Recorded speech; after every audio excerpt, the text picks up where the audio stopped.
Hello, everybody, and welcome back to the Azure podcast. I'm your host, Evan Baslick, joined by my fellow co-hosts, Cale and Sujit, and we are joined by our special guest, Sean Klein, today. We are recording this on January 10th of 2024, and today it's going to be a little bit different because we're not going to be talking about an Azure service or an Azure product per se. We're going to be talking about some of the systems behind the scenes, something called Azure PLR, which is what we use, where we spend our time talking about when things don't go quite the way that we want them to.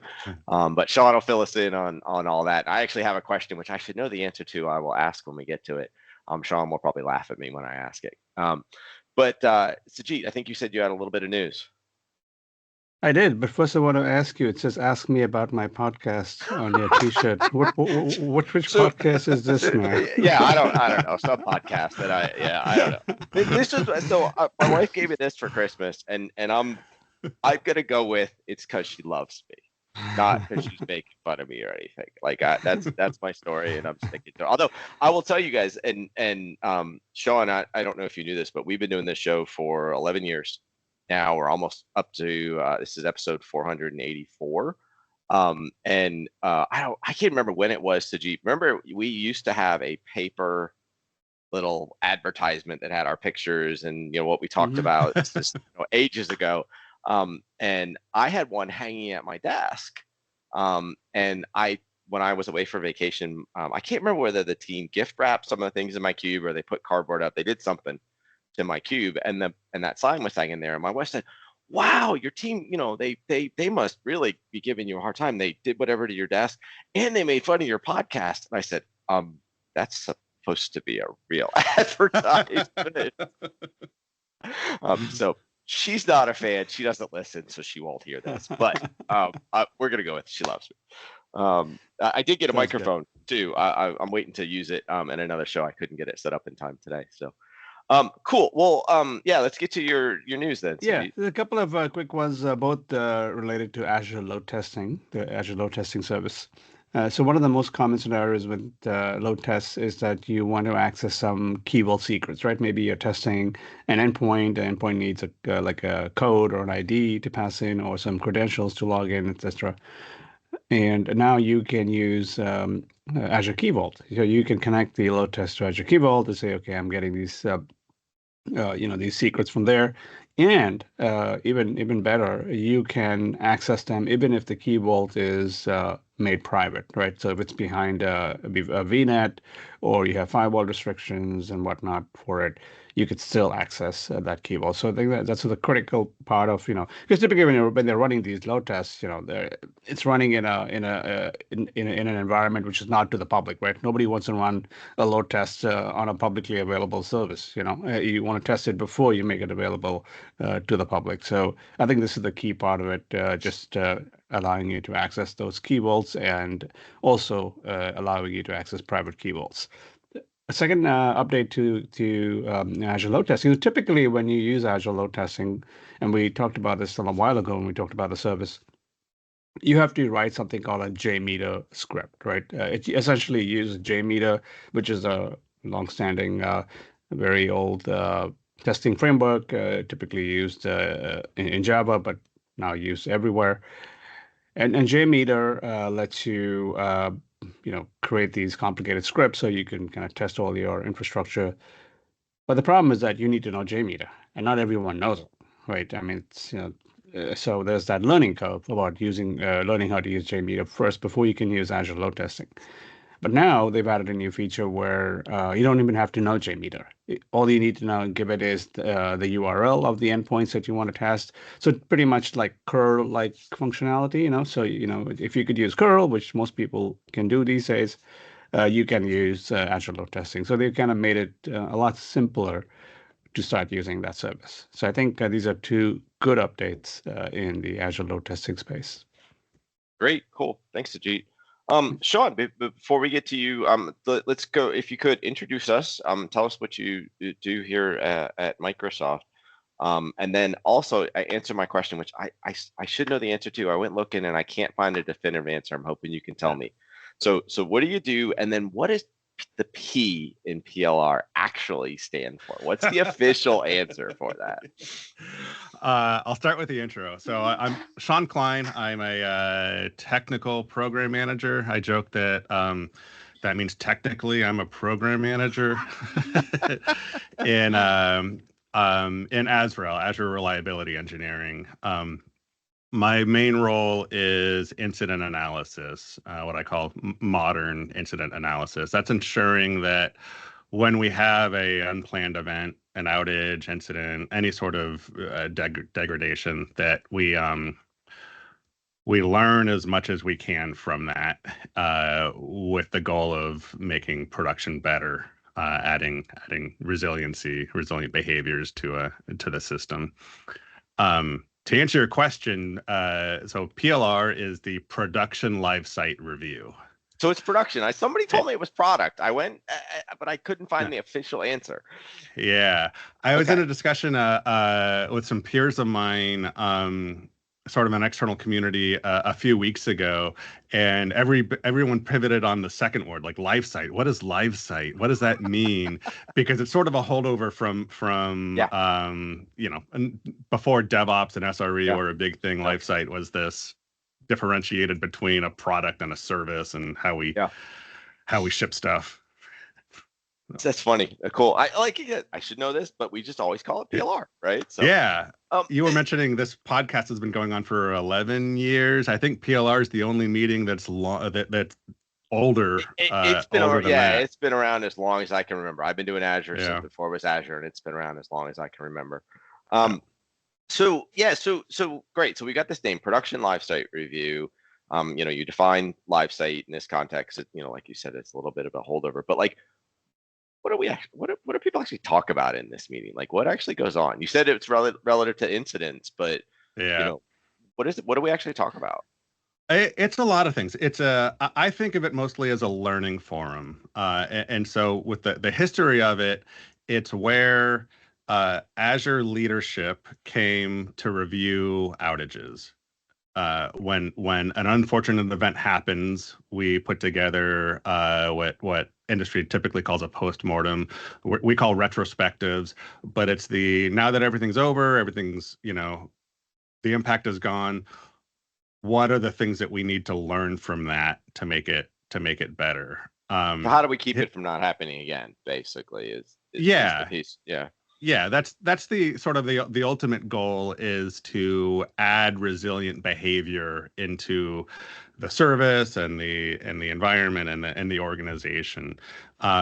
The idea of preventing this exact incident from happening again is a bit of a holdover from legacy frameworks. The systems that we deal with now that operate at the scale and the complexity that we're dealing with,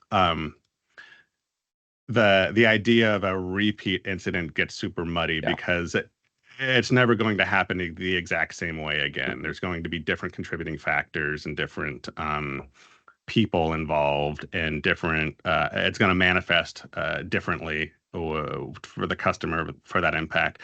And so the idea is, rather than this is one of the tenets of modern incident analysis, which I differentiate from some of the older frameworks, is rather than hyper focusing on the one thing that went wrong that caused this incident and then fixing it, it's how do we abstract that and have a larger discussion about like the thematic things that occurred that made this incident difficult to deal with and impactful for our customers. Yeah, Sean, one kind of word I've heard a lot, or set of words, is root cause analysis, right? Every time we have one of these incidences, I believe we put out an official, is that still called RCA or root cause? Post-incident report. My Sammy Cooper we've had on the show in the past will yell at me if I call it an RCA. Post-incident report, because there's multiple, I'm trying to channel my inner Sammy. There are multiple root causes for the incident, so you can't call it a root cause report. Yeah. Okay, good. So in that context, where is this meeting held? I guess that was my question. Is it after all of that is finished, or in the middle of all of that discussion? and in a lot of ways it's the end result of that process. I still use the term RCA just because it's so heavily embedded in our history.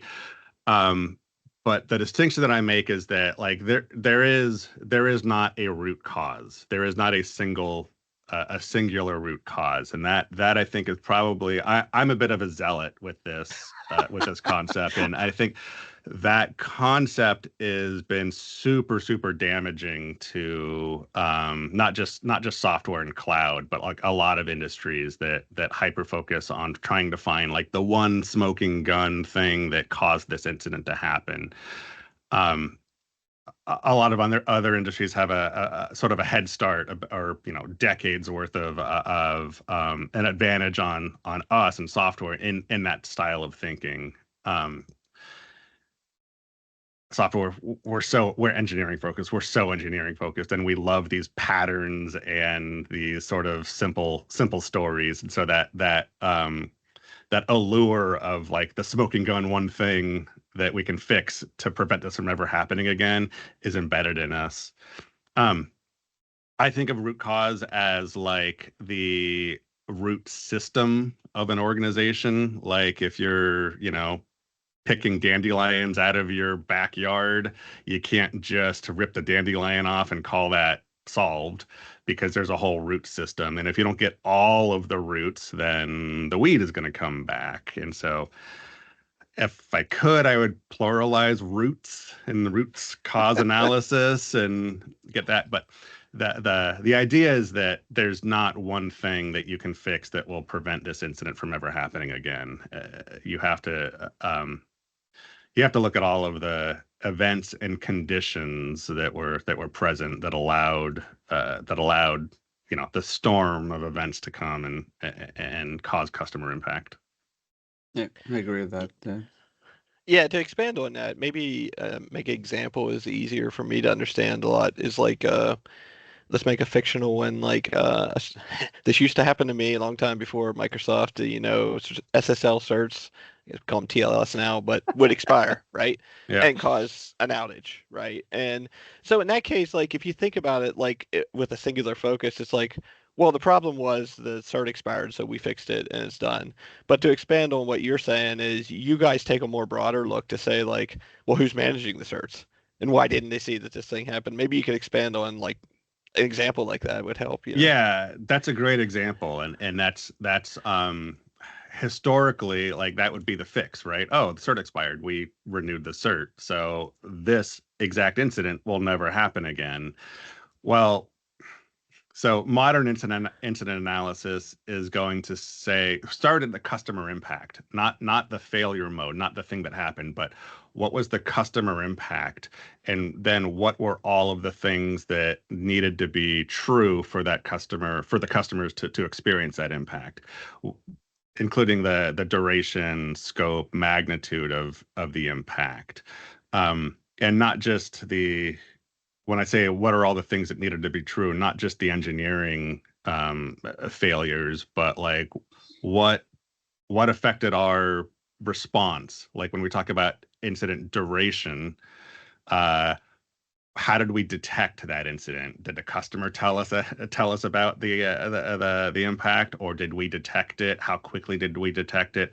How long did it take us to sense make the issue, to correlate it and determine like what was actually going on, and what were the tools and dashboards and tribal knowledge that we used to make sense of the impact and correlate it to a failure mode with a trigger. That opens up everything. All of a sudden, everything's on the table to analyze and look at.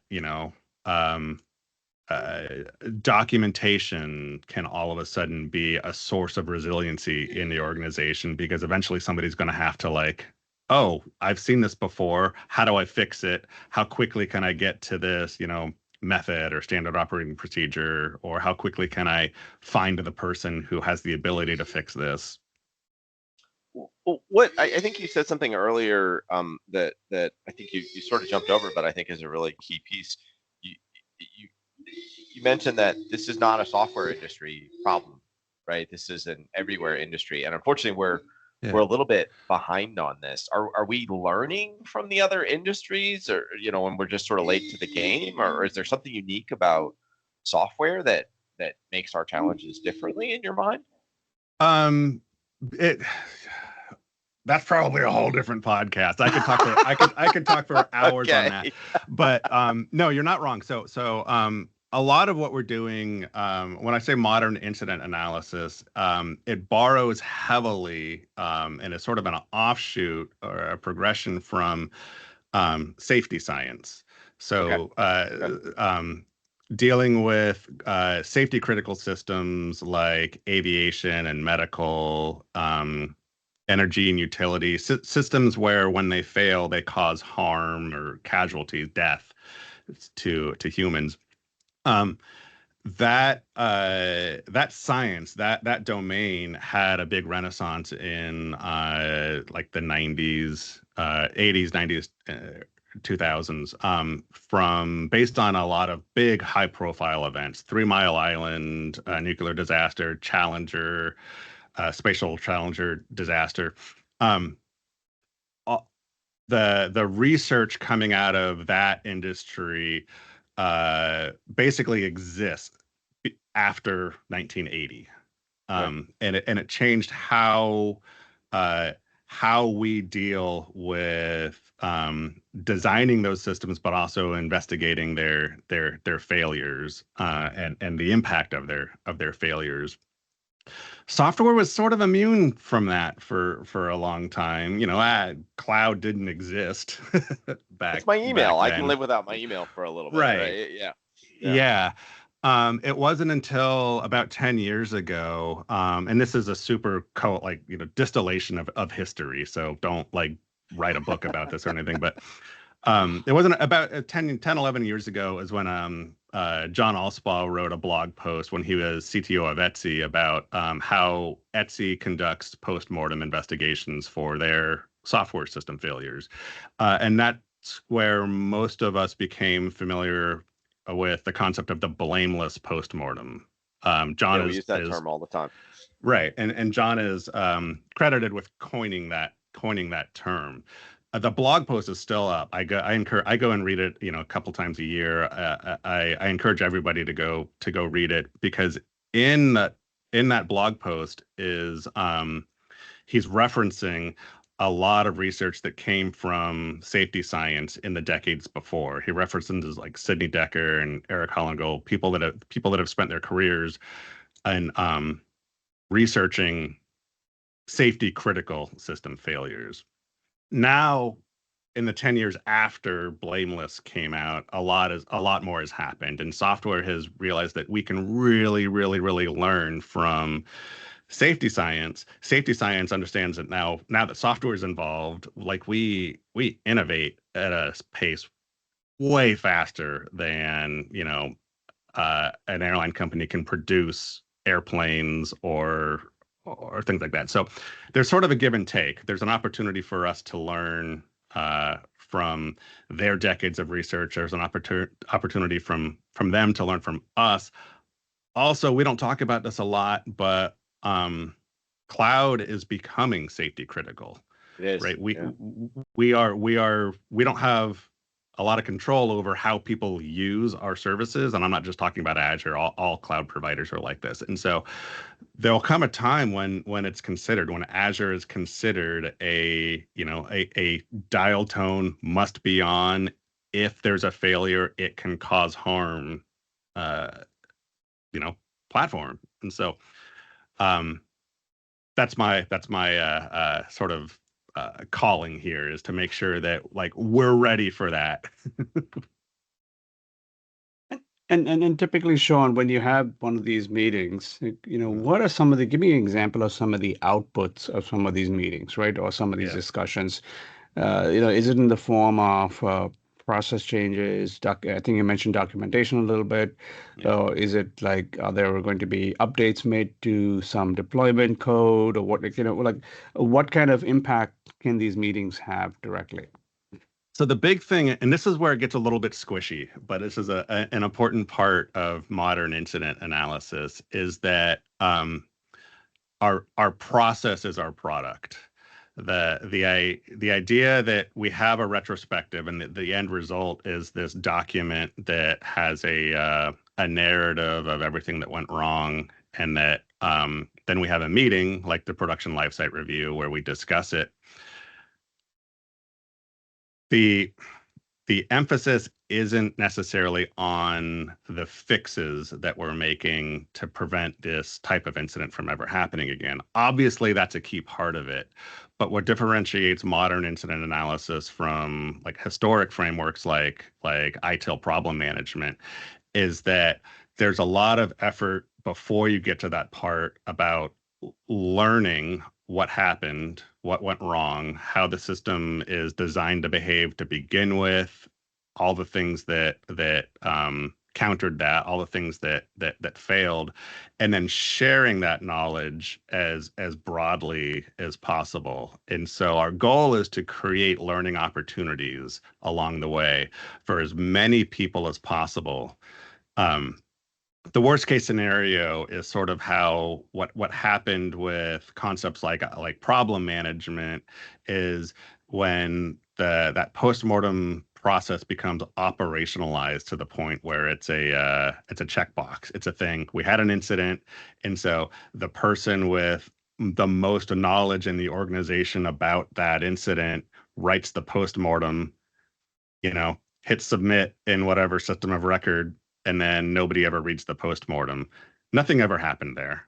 Like maybe best case scenario is we identified a fix that was probably already in some engineering team's backlog and prioritized that fix. Maybe we added a monitor for that exact scenario. So if it happens again, we might catch it again. Those are super, super incremental, small, fixes that may or may not add resiliency to the system. So the focus is about kind of permeating this information to as many people as possible, right? The distilled information or the learnings from there. Yeah, and so the way that I position it is that a successful post-incident process has two goals: the learning and sharing part, and then the fix part. But order of operations matters. Historic frameworks indexed heavily on the fix. And if that's all you're doing, the fixing, then you might actually be causing harm and losing resiliency from your system, because the fixes aren't super well thought out and oftentimes aren't solving the problem that actually happened. And I just thought of something, Cale, I'll let you go after this, but I'm imagining that this does require some buy-in from all the product teams too, right? I mean, essentially, they're going to have to say, okay, yeah, we're going to read Sean's, dissertation on this particular issue, and figure out, does it impact us, right? Do we have to make any changes to Azure Key Vault or whatever it is to implement some of those? So, how close is that? What's the commitment from the product teams to kind of take your analysis seriously? So that's the benefit of this meeting, the Production LiveSite review forum. Is it's a leadership forum, but it's open to, I think, over 1,000 people, and we have it every week. Regularly have hundreds of people in this meeting. Right. Regularly. Yeah. Yeah, and so that forum is where the idea isn't that we present the story of the incident wrapped up in a package with a bow on it so that nobody has to really think about it, right? It's not a lecture. It's supposed to be a discussion. And we want as many people involved in that discussion as possible. And so the idea isn't me telling everybody what they should be doing. It's not that an incident happens and then like Sean comes in and writes a paper about it and then presents the paper to like Scott Guthrie. It's very much it's a framework. The postmortem or the retrospective. I'm still trying to change my behavior here. The retrospective is very much meant to drive the discussion, because that's how we add resiliency into our system. I mentioned earlier the emphasis being or the order of operations mattering, that we want to learn and share as much as possible, then also drive fixes. The part that a lot of people don't get is that first part, just learning and sharing without doing any fixes, can add resiliency to the system, because now people that will be involved in system design decisions moving forward, people that will be involved in incident response moving forward, they have a more informed mental model of how our stuff works and can make better decisions, either predictive or reactive decisions, just with that mental model. Now, of course, we're also going to do fixes. We're going to do both of those things, but my goal is to make sure that those fixes are super well informed and crowdsourced, and that we're doing the right thing, not just presenting the fixes that we're going to do to the audience so that everybody can feel better that this thing will never happen again. Got it. Yeah, it was just to tail on to what Sujit was talking about. It thinking about it, I think there's things like, I mean, I've had situations myself where like people come back and say, "Hey, this is what happened," with something we built, and say, "Yeah, we're not going to fix that," right? Um, for whatever reason, right? It's not because we don't want the service to be resilient. It's because of that's going to cost 10,000 hours, and there's no way it's not worth it, right, to fix that thing. So those are the kind of things I feel like they would be really hard, and I've always kind of struggled with that myself. Like, how do they make sure that it doesn't happen again, even though it's like a known issue type thing, like. Well, and a lot of that, I think that was one of the common sort of complaints with problem management, with ITIL problem management, is you had this centralized team who was now like tracking repair items for other teams, for other engineering teams, which one goes against a lot of the ethos of modern DevOps and SRE, but also like, I'm not the engineering manager. You tell me what's important. I'm going to tell you that like, that section of your code or system was involved in this customer impact. But you tell me like if it's important, what your budget is, what your priorities are. And there are other ways to mitigate the chance of customer impact versus a wholesale code rewrite of that portion of the system. We can have workarounds or whatever, but that's a business decision. My goal is to make sure that as many people are informed with the information that they need in order to make that business decision. But that was a common complaint and sort of friction point of historic post-incident frameworks, was that who's the central team of people that are telling me that I'm behind on my repair items now. This is great, John. I mean, I think this is a side of our business and our operations that people know about outages, they know about the products and the service, they don't know really sort of how we respond after it. Is there any sort of any last message or thoughts that you want to leave the audience with? Yeah, well, I haven't. Besides, get a copy. Besides, clone Sean for your own org. I mean, like. Actually, I was going to ask something similar. Like, should our customers be adopting a similar forum, right? Our Azure customer, especially the most important Azure customer. Let's put it that way. The ones that have to be on, like I said, their utility. Maybe they're I deal a lot with financial services customers, for example. Obviously, there are some that have to be on all the time. Should they also think about creating similar forums for their incidents? Absolutely, yeah, and that's the whole learning from incidents is a pretty fundamental part of modern. I don't even want to use the term DevOps, but like SRE, and then resilience engineering is the, I guess, the emergent concept about how organizations and systems define and build and maintain and deliver resilient systems, or systems with resilient characteristics.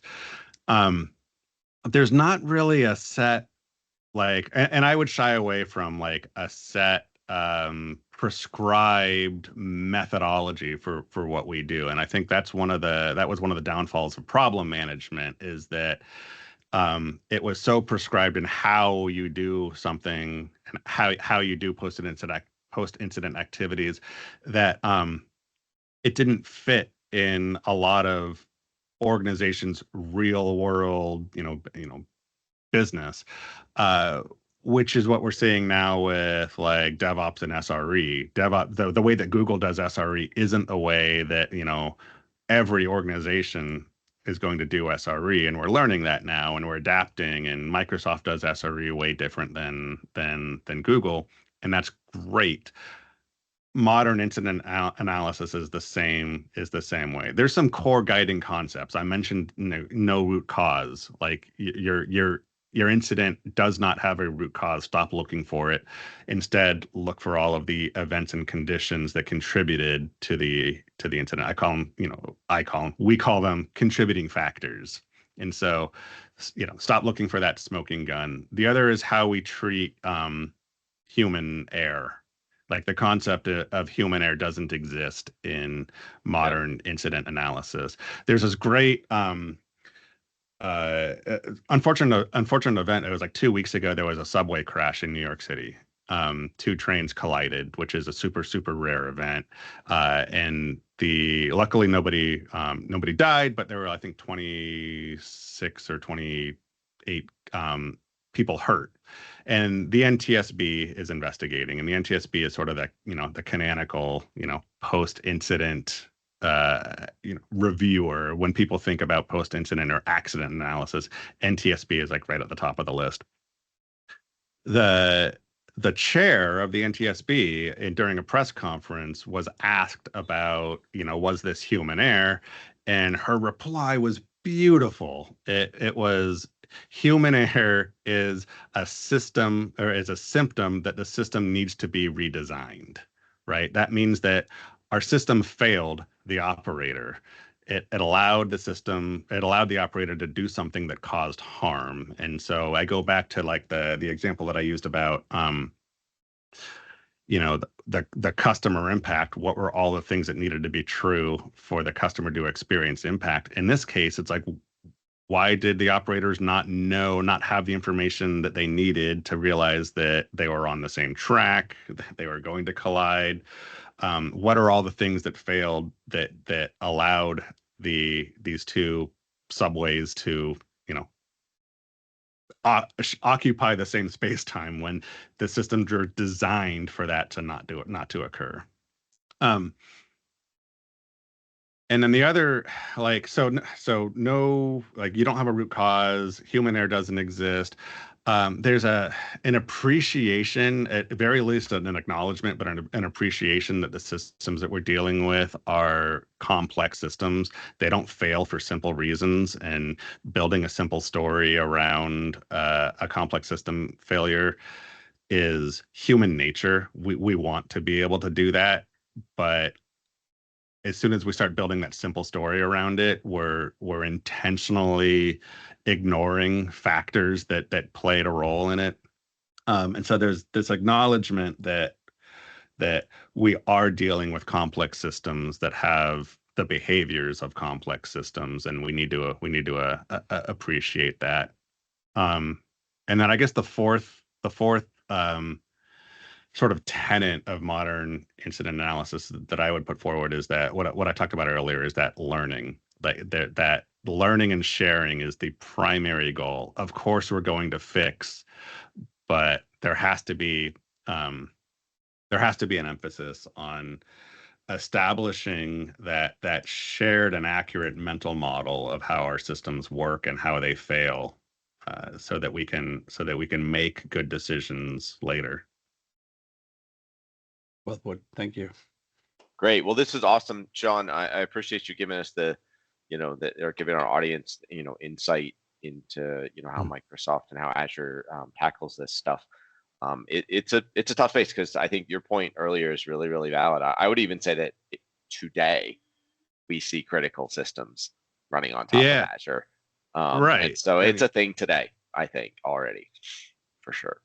So, great. Sujit, Cale, good to see you as always. Sean, thank you for coming on. We'll talk to everybody next time. My pleasure. Thank you. Bye, folks. Thanks, folks. Thanks.